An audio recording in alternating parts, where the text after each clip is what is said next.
Sasa wewe mimi nilikwambia moja sema nyumbani pale mboga ile mbaya kidogo. Haya wewe umetoka umeenda wapi? Sawa, nilikwambia moja wale lukumbu mbaya kidogo. Wewe umetoka umeenda wapi sasa? Umeenda kuchukua nonje? Haya sawa. Leo unafika mjini sawa. Blood of Jesus. Paka sichukue sababu. Sichukue. Kaka fadhali tulipokutana. Kwa hiyo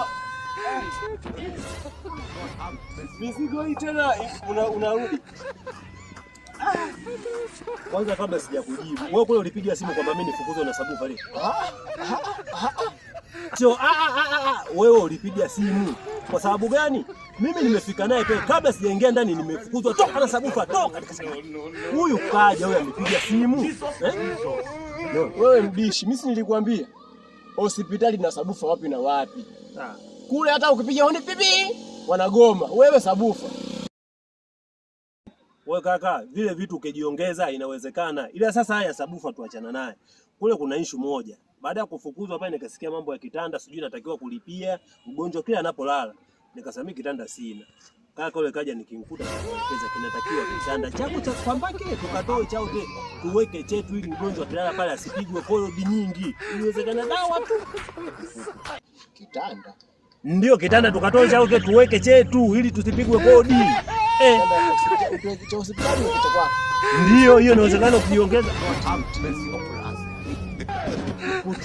Wewe kichwani mko kuna nini? Kichwani kuna kitu gani kichwani wako kuna nini? Hivyo kweli unayo ugonjwa kichwani mko? Akili wewe unayo kweli? Yaani hospitali wamesha kitanda chao, uweke kitanda chako kwa wewe ambacho kina kunguru. Mungu ukubali. Wewe inawezekana hiyo kaje inawezekana. Wewe kila kitu kwa moga. Hapo usinitie kelele. Yaani hapo sasa inaonekana hata majirani wakipita hapo inaonekana zote hatuna akili kwa sababu haiwezekani. Wewe kitanda utoe nyumbani upeleke hospitali. Sabufa uone hapo umekufukuza. Hicho unataka kupiganewa na kupiga wewe. Wewe kitanda utoe kitanda. Mimi ngoja nirudi nilipotokea. Nipishe sabufa. No.